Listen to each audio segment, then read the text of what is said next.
Good afternoon or good morning, everyone, depending on where you're joining us from today. We're just really glad that you're able to be here. During today's webinar, Lessons Learned from the Field, Virginia State Accessibility Taskforce, you're going to learn about innovative cross-system practices to promote equity and provide resources that support the Workforce Innovation and Opportunity Act's Section 188, Equal Opportunity and Non-Discrimination Requirements. This webinar is being hosted by the LEAD Center, which stands for Leadership for the Employment and Economic Advancement of People with Disabilities. And for those of you who may be new to the LEAD Center, we are a Workforce Innovation and Opportunity Act, or WIOA, Policy Development Center. LEAD is led by Social Policy Research Associates and National Disability Institute and is funded by the Office of Disability Employment at the U.S. Department of Labor. Next slide, please. So that all of you can fully participate in today's webinar, we want to take a few moments to share some captioning and housekeeping tips. First, we'll touch on captioning. Today's webinar is live captioned. If you would like to hide captions, click the live transcript button to find the hide captions option. You can also adjust the caption size under the subtitle settings option. You also have the option to open the captioning webpage in a new browser.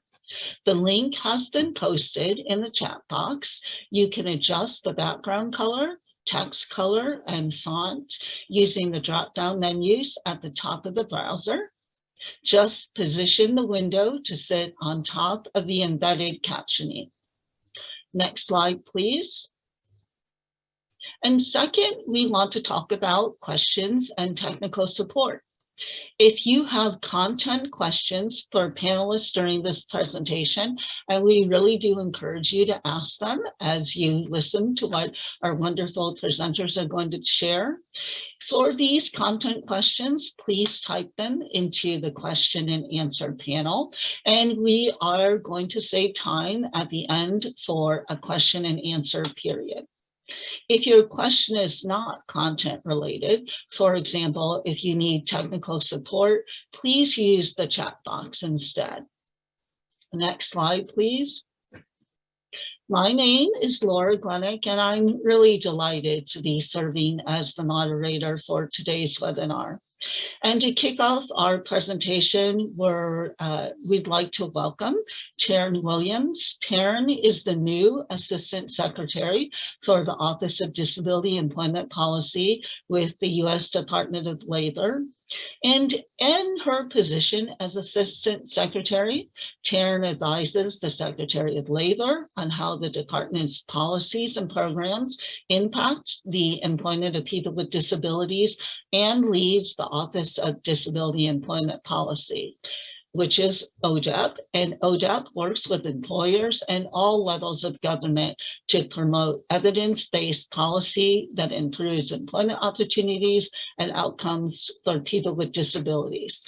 Previously, Taryn was the managing director for the Poverty to Prosperity program at the Center for American Progress, which works on progressive policies focused on a broad range of anti-poverty strategies. And before joining American Progress, Taryn worked at ODEP on a variety of issues related to education, workforce policy, Social Security, Medicaid, and civil rights. In a role as Director of Youth Policy, Taryn led agency efforts to coordinate education and employment policy in support of improved labor outcomes for disabled youth. From 2014 to 2016, she served as ODEP's Chief of Staff, and she also undertook detail assignments as Associate Director for Public Engagement and Liaison to the Disability Community at the White House from 2014 through 2015. 15. And as a policy advisor on the U.S. Senate Committee on Health, Education, Labor, and Pensions from 2012 through 2013, I personally had the opportunity to work with Taryn when she was part of ODEP's youth team supporting the Department of Labor's Disability Employment Initiative, and have experienced firsthand her passion and dedication to disability and employment issues. So again, thank you for joining us today. Taryn, to provide a welcome and an introduction to this important part of Lead Center's work, and I'll turn it over to you. Thank you, Laura, for that introduction. And it is wonderful to be here and to welcome you on behalf of ODEP and the Department of Labor to this webinar, Lessons Learned from the Field, Virginia State Accessibility Task Force. Our focus today will be Section 188 of the Workforce Innovation and Opportunity Act, WIOA. As many of you know, and as you just heard, it really was just over a month ago that I was honored to be confirmed by the Senate and sworn in as ODEP's 4th Assistant Secretary. But also, as you learned, I am returning to an office that I know well, as I previously worked in ODEP for nearly a decade in a number of positions. ODEP's mission to promote employment opportunities for people with disabilities is one that I care about deeply, and that's been a defining commitment in my career. I'd also like to mention that this webinar occurs just one day before the official start of the National Disability Employment Awareness Month, or NDEAM, celebrated every October. And this year's theme is America's Recovery, Powered by Inclusion. This is a special NDEAM for ODEP, as it is also our 20th anniversary as an agency this year. I cannot imagine a better time to discuss Section 188 of WIOA, given its potential to ensure equitable workforce services for people with disabilities. Section 188 contains the key non-discrimination and equal opportunity requirements for WIOA programs and services. It requires not only physical accessibility, but also programmatic accessibility. This is critical. If workforce programs are located in a building that is ADA compliant, but the programming is not 508 compliant, then people with disabilities are denied equal access. It is only when both the physical space and the programs are accessible that there is genuine access and inclusion for people with disabilities. And Section 188 supports this. Fully implementing and making the most of Section 188 requires states and program administrators learning from one another. ODEP's Section 188 pilot in Virginia was designed to help American job centers across the state ensure both aspects of accessibility, physical and programmatic, and thus to make the workforce system fully accessible for people with disabilities.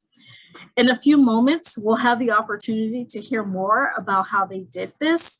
But in closing, I want to thank the Lead Center for coordinating this webinar. Their work is top-notch, and I know a lot of effort goes into making these webinars run smoothly.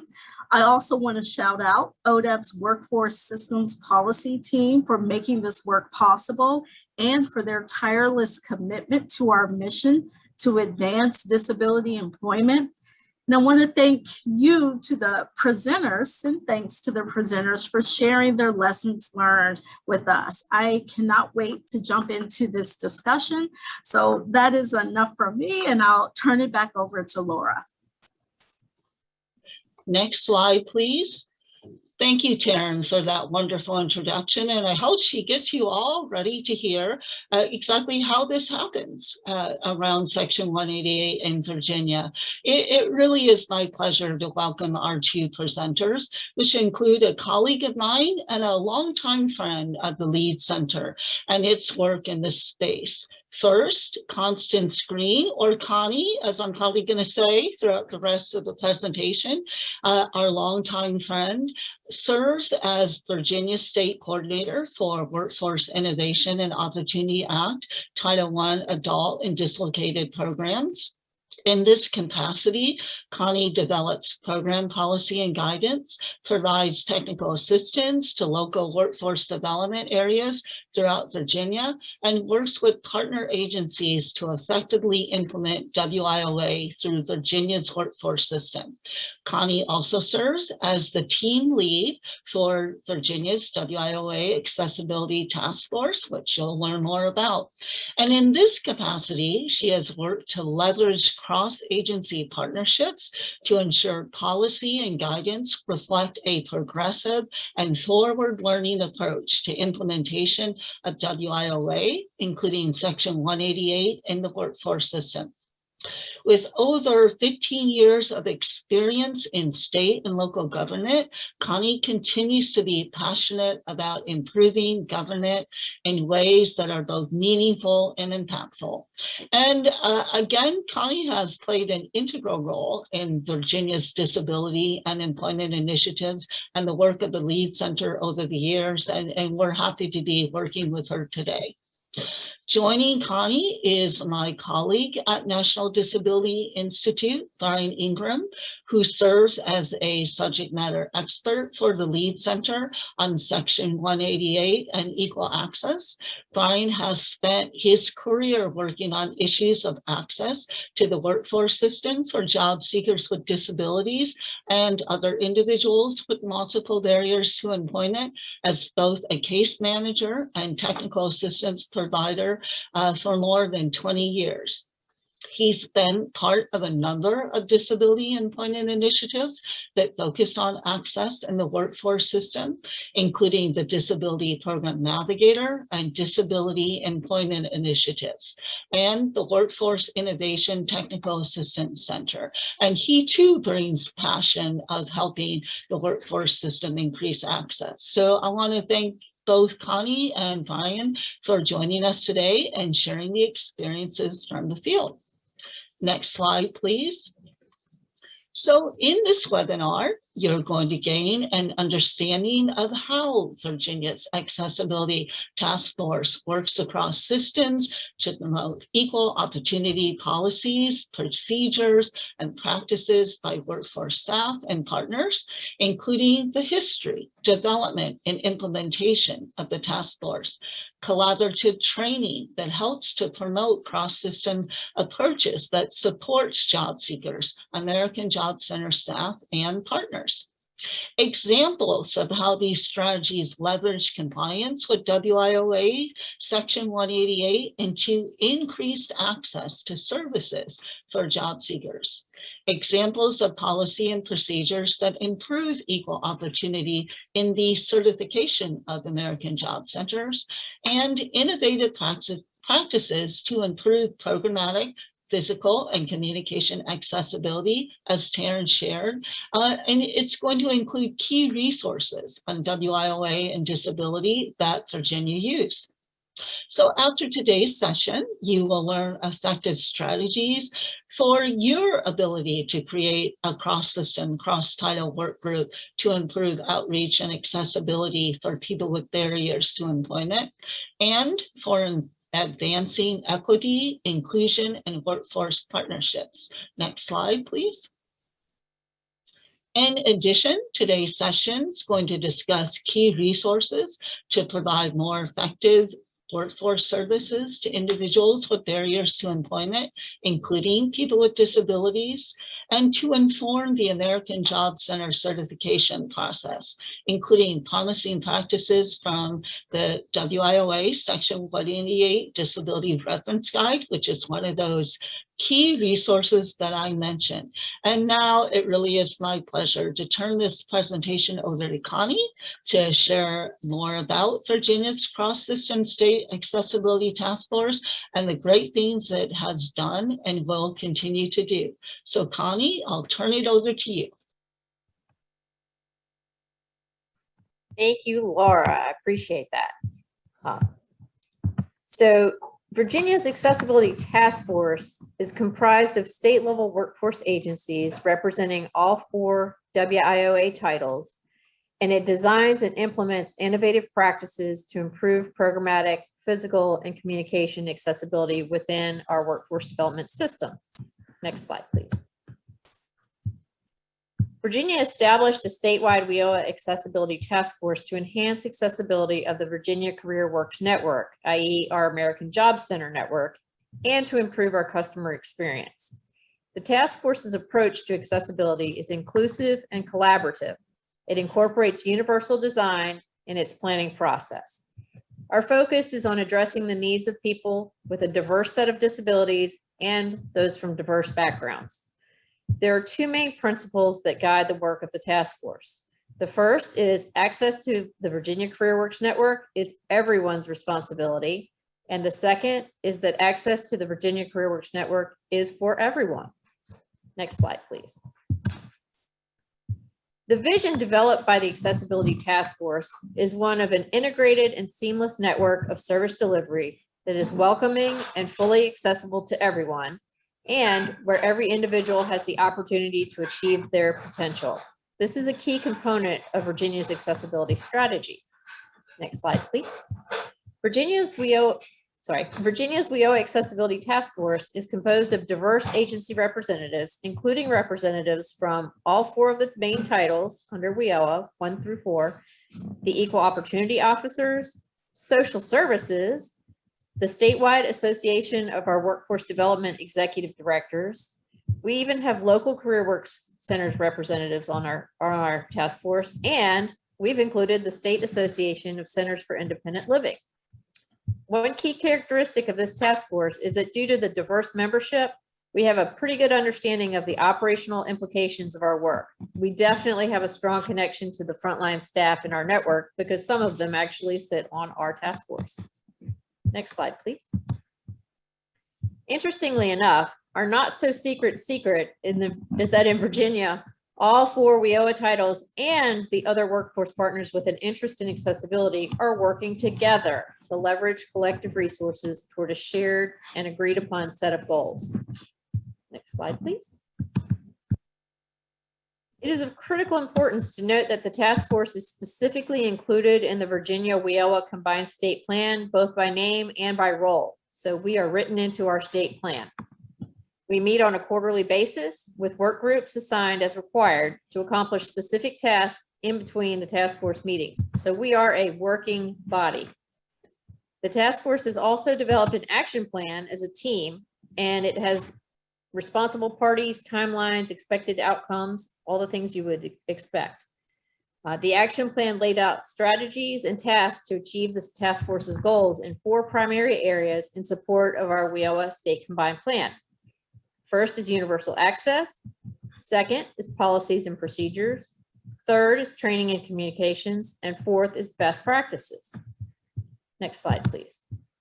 So working together as a team, the task force assisted in several things. We've assisted in drafting the Virginia Board for Workforce Development statewide Wioa policies on individuals with disabilities and the policy on one-stop certification, including helping with developing the certification tool. The task force members also participated in the one-stop certification validation process for Virginia's 50+ comprehensive and affiliate workforce centers, including participating in desk reviews and on-site visits to the centers across the state. So members of the task force have also engendered a partnership with the Centers for Independent Living for development of accessibility surveys for the workforce centers. So that was a unique relationship there between the government and a non-governmental entity that worked really well, actually. And the task force is partnered with the NDI's Wioa Policy Development Center, or LEAD, to provide multiple Section 188 and equal opportunity related trainings for all workforce center partners. And by all, let me note, by all workforce center partners, I'm talking about all of the partners, not just titles 1 through 4. We had participants from all over the gamut of partnership. We also have teamed up as task force members to provide technical assistance to our local workforce development boards and their partners in support of accessibility. And these are just a few of the highlights among many other accomplishments to date. I will now turn it over to Brian to share a little bit more about the training on Section 188 and equal opportunity. So next slide, please. Thanks, Connie, and hello, everyone. Really happy to be here. So the LEAD Center has been working with Virginia for many years to support the strategic areas of national need focused on Section 188, non-discrimination and equal opportunity, and its applications throughout WIOA. LEAD worked in partnership with the Virginia Community College System, Virginia Employment Commission, and Virginia's Department for Aging and Rehabilitative Services to develop and offer a statewide cross-system replicable trainings on effective WIOA Section 188 implementation across the state workforce system to broaden access to services for people with disabilities and others who experience barriers to jobs and careers. This project built on an infrastructure that promotes consistent knowledge and understanding across all 4 WIOA titles and other workforce partners to learn and apply more effective customer service for all, including job seekers with disabilities and/or multiple barriers to employment. Part 1 laid the groundwork on Section 188 compliance and addressed pandemic and current issues. The training in general emphasized a wide range of scenarios, strategies, and resources, and engaged participants in actual examples from their own systems. It also highlighted strategies for discussing, documenting, and storing disability-related information, which may improve the accuracy of reporting the number of individuals with disabilities served by the Virginia workforce system. Part 2 focused on promising practices from the Section 188 guide and the Job Accommodation Network resources, along with on-the-ground scenarios and solutions to further build the foundation for effective customer service for all customers. Part 3 focused on promising practices related to partnership and collaboration, which included the integrated resource team, virtual scenarios for service delivery to improve support and promote enrollment of and services to customers with disabilities. Next slide, please. The training used case studies to ground the information in real-life scenarios. Training participants learn the following promising practice strategies from these case scenarios. So following the job seeker's choice to identify the preferred method of access or communication. Bringing partners in instead of referring job seekers out. Engaging in outreach and relationship building to develop job-driven solutions. Connecting job seekers with a wide range of partners and resources. Letting agencies play to their strengths to assist job seekers, and this is especially highlighted in the IRT strategy. Engaging community partners, such as mental health organizations, centers for independent living, employment services organizations, housing and shelter programs, and many others. So Connie, I'm going to turn it back over to you to talk maybe a little bit about the outcomes and the next steps. Thank you, Brian. I appreciate that. So some of the real outcomes of the task force's work include, and hopefully will continue to include, the creation of consistent accessibility policy and guidance across the titles, which for us is huge in Virginia. Everyone has been living in their own silos, and now we're starting to look at it as a single silo together. Then we've also come up with the outcome of recognition by our local and state partners that accessibility goes way beyond just checking a box, and to make sure you get through something on a mandatory process like one-stop certification, for example. We're getting into the nitty-gritty of what that programmatic access really means. We've also developed a cross-discipline training model that can be scaled to the local level, which Brian was speaking to just a moment ago. Next slide, please. In addition, our outcomes include a dawning understanding across all the partners that accessibility is not the responsibility of just VR anymore. It belongs to all partners together. And best of all, the Virginia's Wioa Accessibility Taskforce is on the way to making universal accessibility the everyday norm throughout Virginia's workforce system. Next slide, please. So Virginia's Wioa Accessibility Taskforce has taken many strong steps in building a model to support universal accessibility throughout our statewide workforce system. We do recognize, however, that the job is only just beginning. We are currently in the process of identifying our next steps, and here are a few of them currently on our list. First of all, we are updating the task force's action plan and setting ourselves with new goals and objectives and strategies. We are contributing to the development and implementation of new policies and guidance, and this is an ongoing process in partnership with all of our Title 1 through 4 partners and with our state workforce board and our governor's office and our new Secretary of Labor, internal to Virginia. We're also providing up-to-date training on a variety of accessibility topics for the workforce system partners. And that is going to be an ongoing activity as we, the more we find that we need to know, the more we know, the more we know we need to know. Is a good way to put it, I think.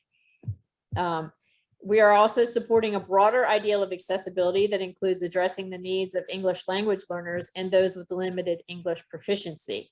As a matter of fact, related to that, at our most recent task force meeting, we had representatives from several English language learners and limited English proficiency groups attend and brief the task force on specific challenges faced by their constituents.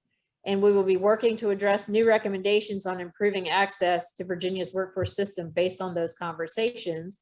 We're also going to be including some representatives from those constituencies on our task force moving forward. So that's a great step forward there. Next slide, please. Finally, on our next steps list are identifying and sharing promising accessibility practices throughout our system, identifying and engaging new partners in the accessibility conversation, and identifying ways to deepen existing partnerships in support of workforce accessibility for everyone in Virginia. With that, I'll turn the presentation back to Laura to share some key resources that were used in this process.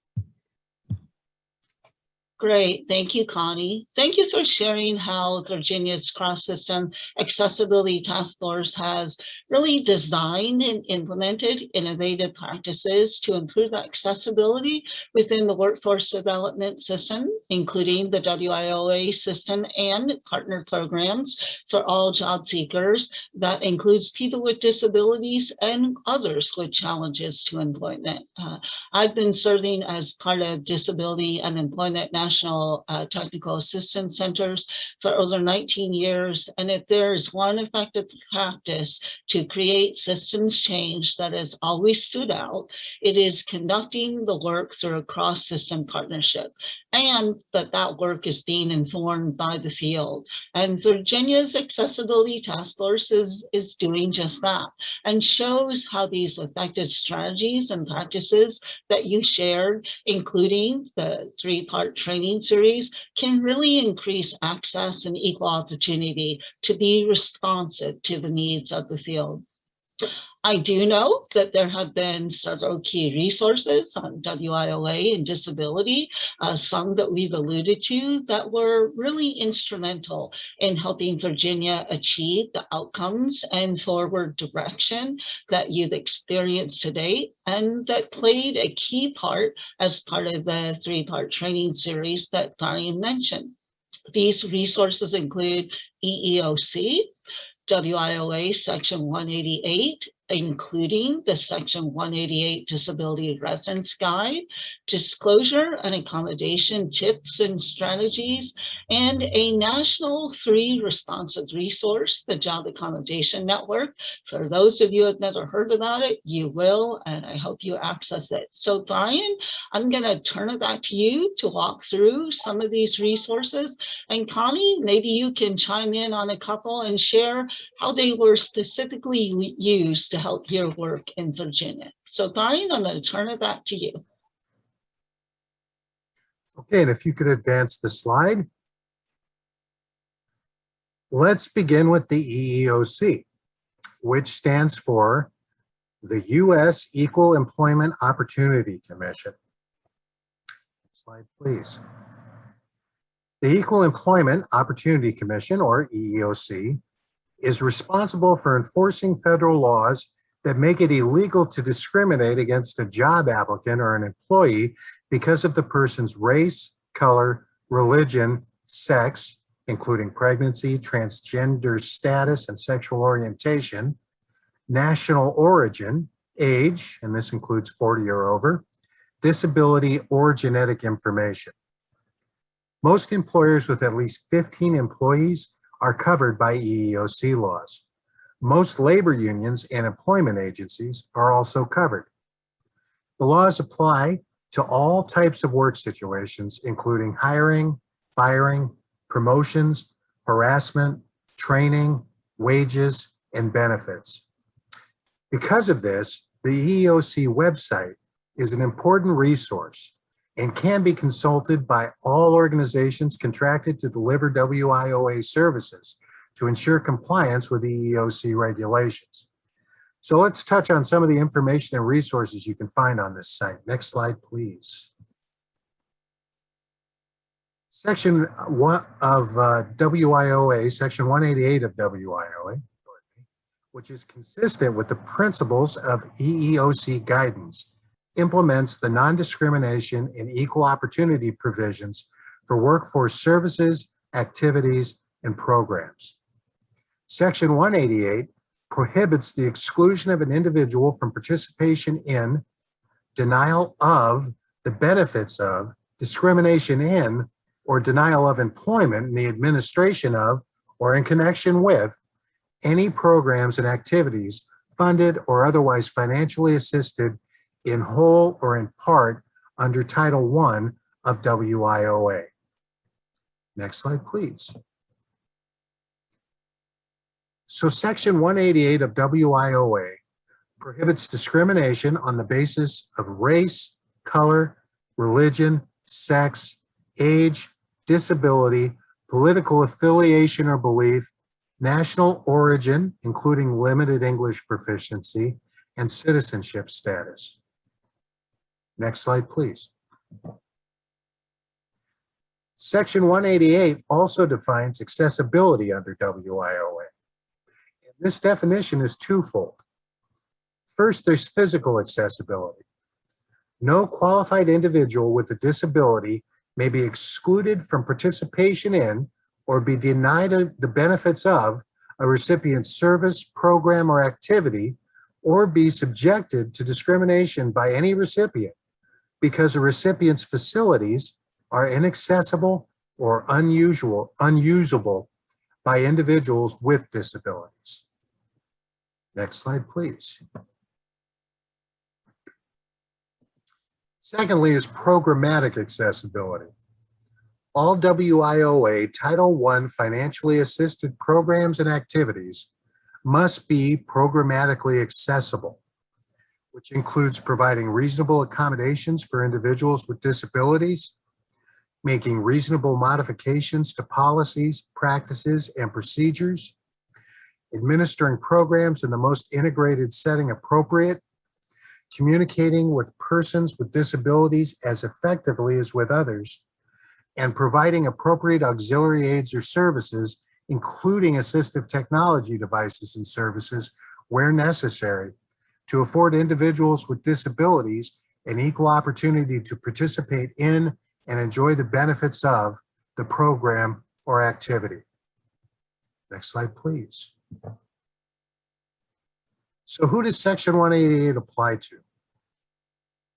Recipients are defined as any entity to which financial assistance under WIOA Title I is extended, including state-level agencies that administer or are financed by WIOA Title I funds, state employment security agencies, state and local workforce investment development boards, one-stop center operators, service providers, including eligible training providers, on-the-job training employers, Job Corps contractors, and center operators, excluding federally operated Job Corps centers, and of course, programs and activities that are part of the one-stop delivery system that are operated by one-stop center partners. Now, this last bullet is especially important because any program or activity that touches a one-stop center will need to have an awareness of Section 188 non-discrimination regulations and EO practices. And it typically falls on workforce staff and EO officers to help educate those partners and programs, including those training providers or employers. With this in mind, I think it's time to take a look at our first resource. Next slide, please. Now, the task force, as I stated earlier, actually as Connie did, took advantage of technical assistance from the Lead Center. And as a part of this, used the Lead Center's Section 188 guide as a resource, both for making policy and procedural recommendations to the field and as a resource for staff to refer to as they provided services in the job centers. So let's take a closer look at the guide and see how it can be used effectively to support the field. Next slide, please. To start with, the guide is divided into two main parts, which highlight different aspects of how Section 188 can be applied. Part 1 is divided into 3 sections. So let's look at the first section. In it, we have promising practices related to customer service. We're serving a diverse population that includes individuals with disabilities. It includes practices around strategic planning at the board level, marketing and outreach, collaboration with partners, and staff training. This first section highlights strategies that one-stop centers and partners are using to ensure equal opportunity and non-discrimination across their entire customer flow of services. The second part of Part 1 includes general prohibitions of discrimination. So understanding the things you can't do, which can also be helpful, right? So reasonable accommodations and modifications, administering programs in the most integrated setting, so breaking down what that really means. Effective communication, which we all may think about a little bit differently.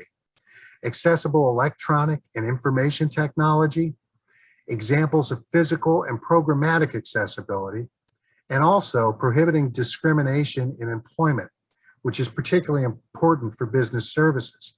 So this section is loaded with examples that are broken down as in plain language.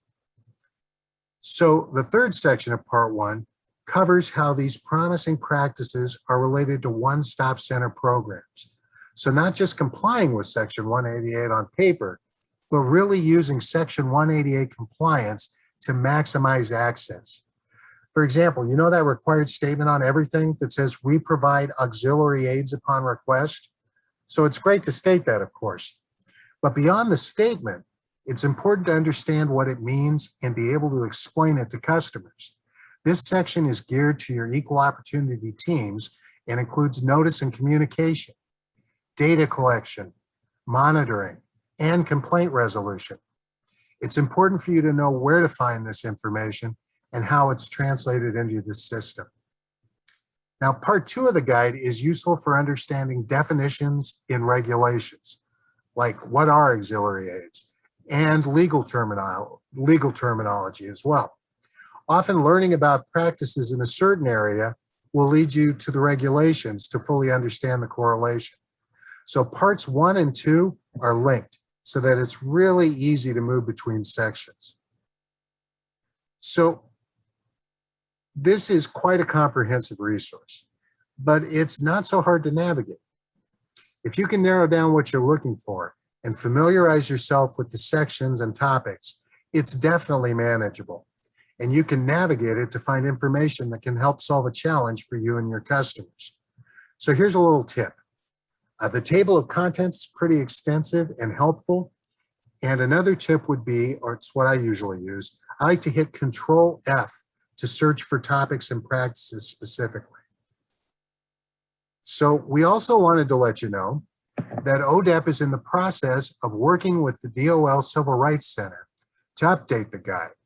And we hope to add additional best practice examples including expanding the practices to support more diverse communities. And we're also going to be holding events to help collect these practices from the field. So please stay tuned and learn how you can participate in these national dialogues and listening sessions. All right, I feel like I've been talking a lot, but before I move on, I want to ask Connie, would you mind sharing a little bit about how the Section 188 guide played an integral part in your work in Virginia?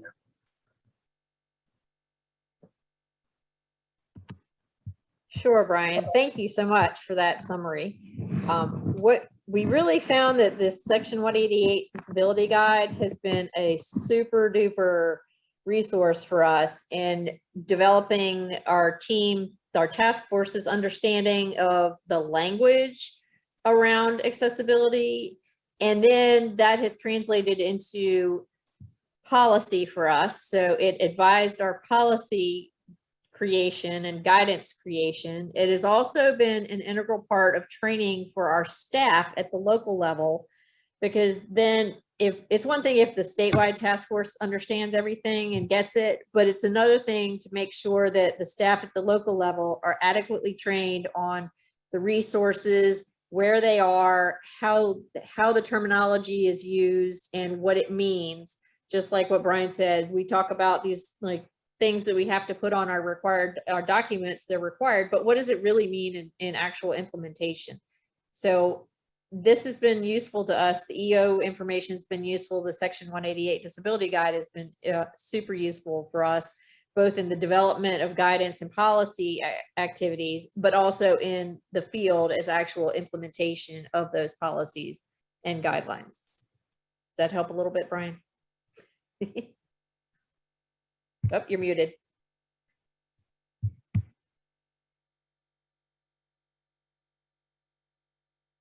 Well, let me unmute myself then. There we go.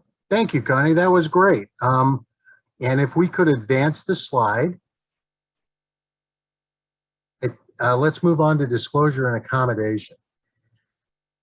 So when using the services of one-stop centers, a person with disability needs to decide whether or not to tell staff that he or she has a disability and what type of information he or she should provide regarding the disability. Disclosure of disability information in any setting is a personal decision, and there really is no right or wrong answer. The most important thing to recognize is that the job seeker does have a choice about disclosing disability-related information, and no one should make that decision for them. People with disabilities need to decide what they're most comfortable with and what's going to work best for them in their specific situations. So this section focuses on best practices and resources around disclosure and accommodation. Next slide, please. Now, state workforce systems collect and maintain records that include race, ethnicity, sex, age, and where known, disability status of every applicant, registrant, participant, applicant for employment, and employee. One-stop centers develop written policies for staff regarding the legal requirements related to discussion and disclosure of a customer's disability, and provide training to staff regarding the applicability of these requirements and policies. Next slide, please.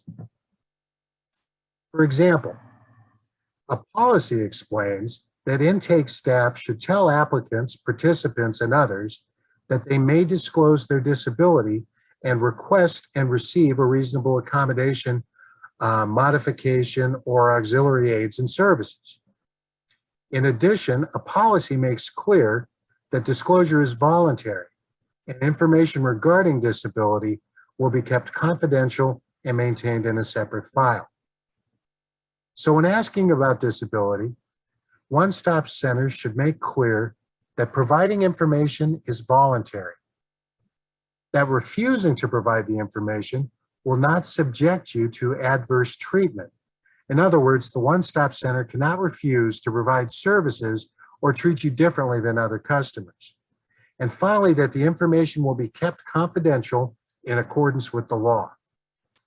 Questions regarding whether or not an individual has a disability should also be asked of all customers and not just in cases where one-stop center staff think that somebody has a disability. Next slide, please.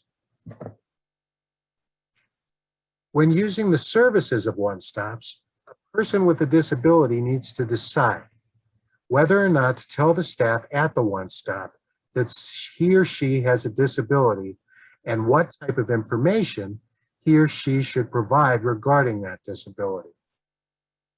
Disclosure of disability information in any setting is a personal decision, and there is no right or wrong answer. The most important thing to recognize is that a job seeker does have a choice about disclosing disability-related information, and no one should make that decision for them. People with disabilities need to decide what they are most comfortable with and what is going to work best for them in their specific situations. Next slide, please. When asking about disability, One Stop should make clear that providing this information is voluntary. And refusing to provide the information will not subject you to adverse treatment. Again, the One Stop cannot refuse to provide you services or treat you differently than other customers. The information will be kept confidential in accordance with the law. That questions regarding whether or not an individual has a disability should be asked of all customers and not just in cases where One Stop staff think that somebody might have a disability. There's often excellent reasons for disclosing disability-related information to a One Stop, but there are also excellent reasons not to disclose this information. Ultimately, it's going to depend on the job seeker's situation and comfort level. Next Right. slide, please. Yeah.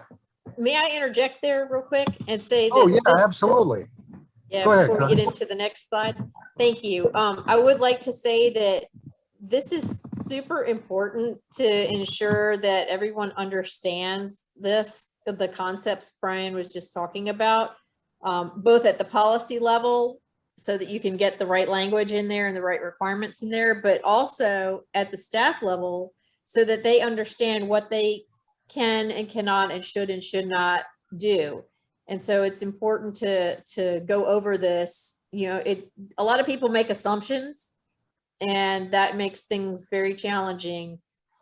So we want to make sure, and in Virginia, we've been doing training on all of this, all of these resources that you've been hearing about today, because it's important for the staff at the ground level across all the agencies and partners to really understand what it is that they can and can't do and what it means, because we have had differences in Virginia. Like one staff from one agency will say, well, we're not allowed to ask about disability. And then staff from another agency saying, well, we have to ask about disability. And so we have to have those conversations among the partners to ensure that we really do all come together on the same page in a way that's appropriate, that's supported by policy and guidance, and that is truly beneficial and provides true access to all customers. Okay, sorry to interrupt. Next slide. Oh, no, but I'm really glad you did, Connie, because I have to say that, you know, I was mostly just a witness, but that task force model really made that kind of a far and deep reaching conversation possible amongst the partners, and has really given Virginia a very good opportunity to consistently implement just the things we're talking about. So I'm glad that you jumped in. But now let's move to the next slide. So we're going to end this discussion by highlighting the Job Accommodation Network, or JAN. What is it and how is it useful? So the Job Accommodation Network, a federal resource, is the leading source of free, expert, and confidential guidance on workplace accommodations and disability employment issues, working towards practical solutions that benefit employers, providers, and employees. JAN helps people with disabilities enhance their employability and shows employers how to capitalize on the value and talent that people with disabilities add to the workplace. JAN's consultants offer one-on-one guidance on workplace accommodations, the ADA and related legislation, and self-employment and entrepreneurship options for people with disabilities. Assistance is available both over the phone and online. Those who can benefit from Jan's services include private employers of all sizes, government agencies, employee representatives, service providers, as well as people with disabilities and their families. The staff at Jan are knowledgeable and easy to approach and can provide real-time consultation on a variety of disability issues as they arise in your work. It's a very good resource to have in your toolkit. And Connie, I'll check with you too. How has the Job Accommodation Network been used to support your work and the work of the task force? Well, thank you, Brian. Yes, we have definitely been using it. I will say that we're using these resources, in particular the Job Accommodation Network, to help our staff better understand and improve access for the customers. And also having the resources such as the Section 188 DRG and Jan available is really of immeasurable value to us at the service provider level. For our business solutions team, you mentioned employers. The Jan discusses the value to employers and the importance to employers. So that's a great resource in the hip pocket of our business solutions teams. Our program administrators obviously are very interested in making sure that they dot the I's and cross the T's. And our policymakers really needed to understand what accessibility is. Beyond the typical traditional, okay, tape measure the doors, okay, that's good. You know, do we have the right slope on the ramps? Is the parking lot retrofitted? All those things, but it also matters to understand programmatic accessibility, like Taryn referred to earlier. That's the meat and potatoes behind everything. And that these resources have been so helpful in not only the policymakers getting a grasp of the concepts, but also for the frontline staff all the way through top to bottom to really understand what accessibility means in the accessibility world and translate that out into the everyday vernacular of the one-stop centers and the Virginia CareerWorks network. So I can't say enough good things about these resources. And if you haven't looked at them, look them up, take the time, browse through them, get to know them, because they are worth it. So I think that's the best thing I can say about it.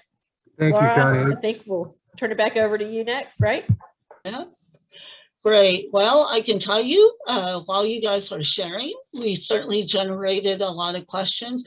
First, really want to thank you both again. Brian, thank you for walking through these key national WIOA and disability resources, and to Connie for sharing how they really, are applied at the state and local level and how they can really help support increasing access, inclusion, and equity. And really for those sharing how this work relates to the WIOA system, the partner programs in general. So we are at the question and answer session, and we have some great questions. So Connie and Brian, if you're ready, I'm just going to get started.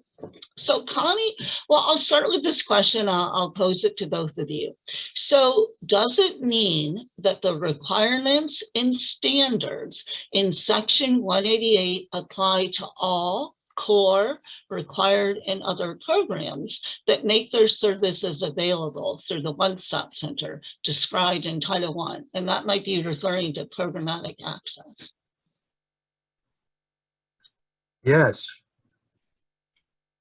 Yeah, I would agree. And I know that's a big concept, and we're still working on it in Virginia. I think within the task force, we have a good understanding of that. And then advancing it out to the field is part of that as well. And working with all of the partners, we've included the Department of Social Services in our task force and making sure that they understand.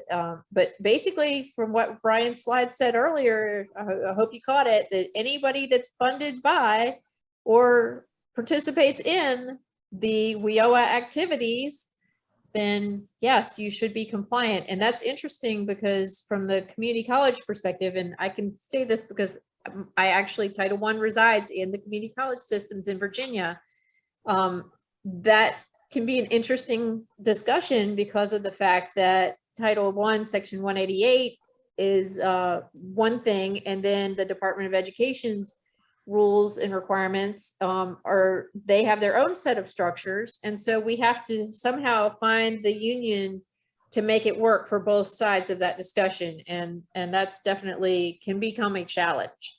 And that's just one particular partner that I can speak to. We have lots of others. Okay, great. Thank you for that.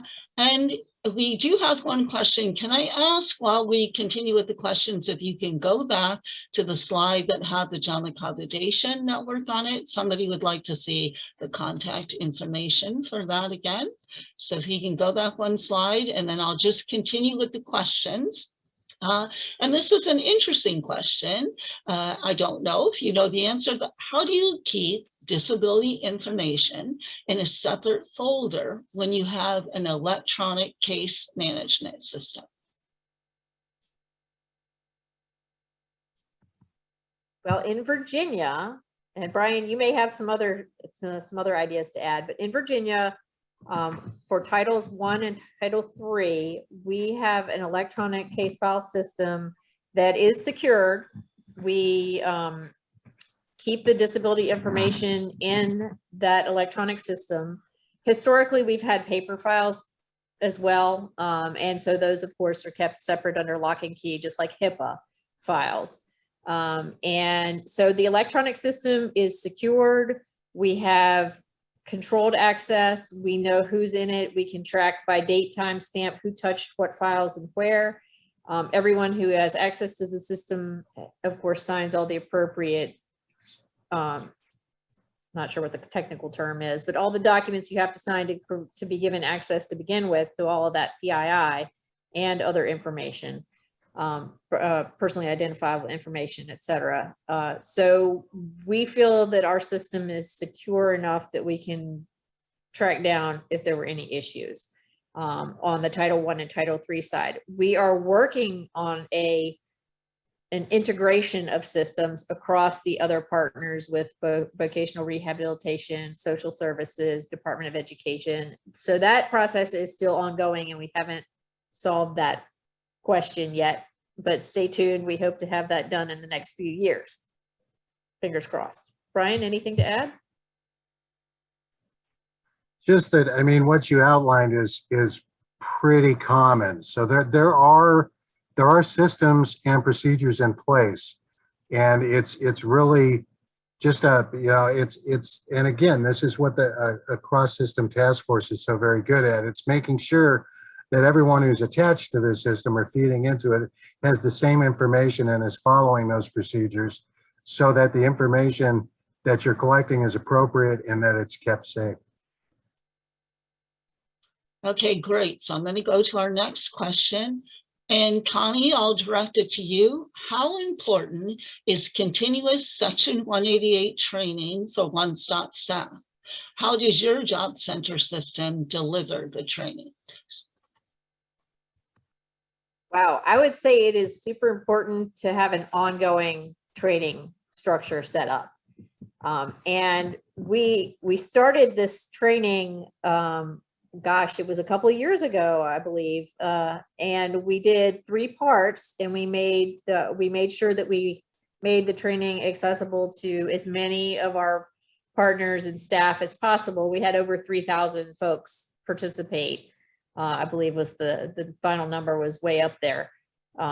And we plan to make some more on-demand training available. And we're actually using this training model as we look at partnering in other programs on other topics. So I think that it's really important because our staff may not have a daily interaction with individuals with disabilities or even individuals with limited English proficiency. So they need to be consistently updated and reminded of what we need to do. So reviewing your policies and procedures at the local level is key. Providing training through the state is also key, and making sure it's ongoing is super important.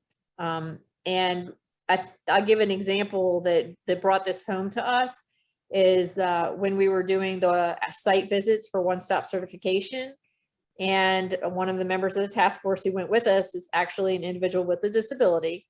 And when he went with us and folks would have all the policies in place that say, yes, we do provide equal communications accessibility, but when you get to the front door and you walk in and the person at the front desk is not quite sure how to handle communicating because they are not ASL fluent or even sign fluent with English. And so making sure that they know what to do and how to do it is critical. And if they're faced with a situation, you don't want them to either panic or to shut down and say, we can't do anything, come back. Neither of those is an adequate option. And so revisiting this topic, practicing scenarios, these kinds of trainings are going to be critical to keep on going. And the more that we do this properly, the more comfortable our staff will be in the long run in implementing the policies and procedures that we've managed to write. Brian, any thoughts? Just, I mean, just to completely agree with what you're saying. I mean, it is critical and important that staff are trained on Section 188 and that you present to them what your policies are and what you want your procedures to be. But just by its definition, access is very complicated moving target, and you're going to have to live through it. And staff are going to have to go into those situations and come through the other side of them, providing access. So I can't emphasize enough how important it is that they're getting consistent feedback. No matter who they're asking, they're getting the same answers that are going to be procedurally lined up with your policies. The more that you do that, the less you'll have to, right? The better and more consistent the advice you're given to the field is, the more the field's going to be able to handle this on their own and do it appropriately. So that's what I'd like to add to that. But yeah, that's a very good question. Okay, we have a lot of great questions. I'm going to touch on a few more of them. And Connie, I'll start with you for specifically what Virginia does, and then maybe Brian, you can talk more about it. It's a great question. For people with invisible disabilities or non-apparent disabilities, such as mental health, what are you teaching, Connie? What are you at the state to one-stop centers about the degree of disclosure that's needed or not needed? Oh, that's the $1 million question there. That is definitely a good one. Really, like Brian had mentioned earlier, everyone should be informed. All customers should be informed that you may disclose, you may ask for accommodations, and that way you're hitting everyone and you're not singling out anybody that's, has a visible physical disability and say only dealing with that. So if you ask everyone the same question, then you are treating everyone equally and giving them the opportunity to disclose. Mental health is another one of those areas we are just beginning to delve into how we should train on. We've had lots of conversations amongst Brian and his team and our team, starting with making sure that everyone is, we need to make sure everyone is gone through trauma-informed training. So that's another thing we're going to be trying to roll out across the board here soon. Some of our folks have had that already, not everyone yet. And just making sure that that everyone understands the difference between clinical assessment and treatment versus non-clinical, which is going to be what we're talking about in the workforce centers. Unless you are actually certified to do clinical work with mental health, then you should not be going very far down that path. And so we're going to be talking a lot with our folks about looking at that and what it means and how to interpret it, just like we did with physical accessibility and we talked about with programmatic accessibility. So stay tuned. We'll have more on that one in the future. Thank you. Brian? Oh, just to add that, in that situation, it is a matter of training and support, because, in the Title I system, in the workforce system, what makes you eligible for an accommodation is disclosure. And what that accommodation should be is what that person suggests they need to get access to the service or the outcome associated with the service. And so through training and support and consistent feedback, staff can learn to understand that if somebody comes in and says, hey, I have a disability, and, one of the things, I'll just turn back to, Connie, my experience I had in job centers sometimes was, I'd like to have this service that's usually delivered in a workshop delivered one-on-one because I had anxiety. I mean, the answer to that question should be yes. That's enough. And it's simple, and it's not that hard to provide. And so a lot of times the issue around access is more, the fretting that goes on around whether something is appropriate or not. When really, if you look at Section 188, those aren't the important questions to be asking. That makes sense? So thank you for that. So I think, Connie and Brian, I'm going to leave you with two questions that I'll combine around the task force. So how did Virginia Workforce develop the relationships, excuse me, necessary to implement the task force? And combined with that, how was the implementation of WIOA relevant to forming the task force? Okay, well, actually, I'll start with the second question first, if that's okay. Sure. So the switch over from WIA to WIOA did have a big part to play in this, because we're definitely overhauling all of our processes and plans and what we were up to make sure that they fit with the new version of the Act. And in that process, it was determined that we need to have some discussion around Section 188 and accessibility. We were fortunate in Virginia, and this gets into your first question, to have a champion within our VR community who saw and understood the need to partner with our Title I, Title III, and and Department of Education folks. And so that champion got together with the leadership from the different agencies, the title agencies, and they determined that, yep, we do need to come up with some kind of group. And this group originated, in the beginning, it originated as a kind of support group for the leadership of the four titles to kind of figure out issues. And since then, it became a part of our actual combined state plan, and it's taken on an engaging larger life by adding more relevant partners and starting to address more topics and developing training and moving, kind of like the snowballs going down the hill, and we're just rolling with it. So we were lucky enough to have the support of our partners at NDI and the Lead Center, and they really helped guide us to the resources, helped us kind of implement DEI and make sure that it was going well, and then build off of the lessons learned from DEI into this greater process that we have in place now. So does that, hopefully that answers the question. Brian, what did I miss? I can't think of a thing. That was a great answer. So maybe we can go together and try to answer, because actually the answer to the first question answers the second in a lot of ways. But how did Virginia Workforce, how did you develop the relationships necessary to put this task force together? And I'll start this time. I mean, like you said, Connie, it was a long and involved process of these different systems that were later identified as core partners under WIOA, kind of realizing that what they were doing was intersecting and who they were serving were intersecting a lot. And so using these resources that were temporarily available to really build these relationships. I mean, you mentioned Voc Rehab in Virginia. They were absolutely visionary. That's what I would say. Working with workforce starting, 15, 20 years ago, this started. They built this relationship slowly, and they brought in others as time and situation necessitated it.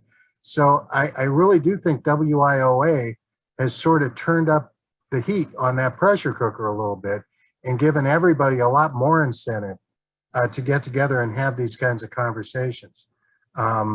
So even though it took Virginia a long time to develop these relationships, the kind of relationships that they developed are relationships that have such value in the WIOA environment, service delivery environment, that in Virginia, now these things are progressing really, really quickly. And we're also seeing in other places and in other states, similar strategies are starting to evolve, and it's not taken 20 years, right? It's happening a lot more quickly. So Connie, is there anything you'd like to add to that? Yeah, I think that while it's taken us a while to get going, we've gotten to where we're doing a good job. And the other piece about it is that we've established a structure that lives beyond the individual champions. The champion from Voc Rehab that I mentioned earlier has since retired and has gone on to another career and is of course doing fabulously, but the system lives on. And my predecessor turned her activities over to me, and you know, and so forth and so on. Another key that we've done is we figured out recently that we want to do co-leads for the task force, and it's not just one title that's leading, it is partnership. So Voc Rehab and Title I shared leadership, and then when the Voc Rehab person retired, then we switched over, and Department of Education is co-leading the task force now with Title I. And in the future, we probably will flip, and each title will have a share of all of this. And I think that says a lot, in that the system is in place and solid enough that it's going to outlive the individuals within it, which is so important for the longevity of this process. Right. I think that's a wonderful way to end it. The longevity and the continuing. Several questions talked about information that was on previous slides. We are going to be posting this information to the Lead Center website, which I'll give you soon. So you'll be definitely able to capture this information along with the recording. So again, thank you both for sharing this. We could probably continue. Time doesn't allow us. So we're just going to move on. If we can go to the next slide, please. This slide and the next one are going to include some helpful equal opportunity resources, some of which we highlighted today. So if we could go to the next slide, just to show you, and then go to the next slide. And as I promised, we encourage you to follow the Lead Center and sign up for our newsletter. We're really excited. Today we launched a new and refined website today, so do visit it, check it out. This slide includes a link to the Lead Center website where you can sign up to get information and notifications on a regular basis. I hope you do it. It's on this site that we will post an accessible version of the slide deck and the recording in about 4 or 5 business days. Next slide, please. And here are some additional ways that you can connect with the Lead Center. You can follow us via Facebook, Twitter, LinkedIn, and YouTube. Next slide, please. And this is a disclaimer. Next slide, please. Before we close, I want to take this opportunity to thank each of you for joining us today, beginning with Assistant Secretary Taryn Williams for your passion and dedication and to this work and for helping to open today's webinar, to our wonderful presenters, Connie and Brian, for showing the why, what, and how of working towards equity and inclusion within the public workforce system. And finally, to all of you, for the participants for joining us today. We hope to share with you again during upcoming Lead Center webinars and other events. And as Brian shared, please stay tuned. We will have some national events that we're going to open up to the field to learn about what you're doing around equal opportunity and non-discrimination practices. So with that, thank everybody and enjoy the rest of the day. And we look forward to seeing you in the future. Thank you.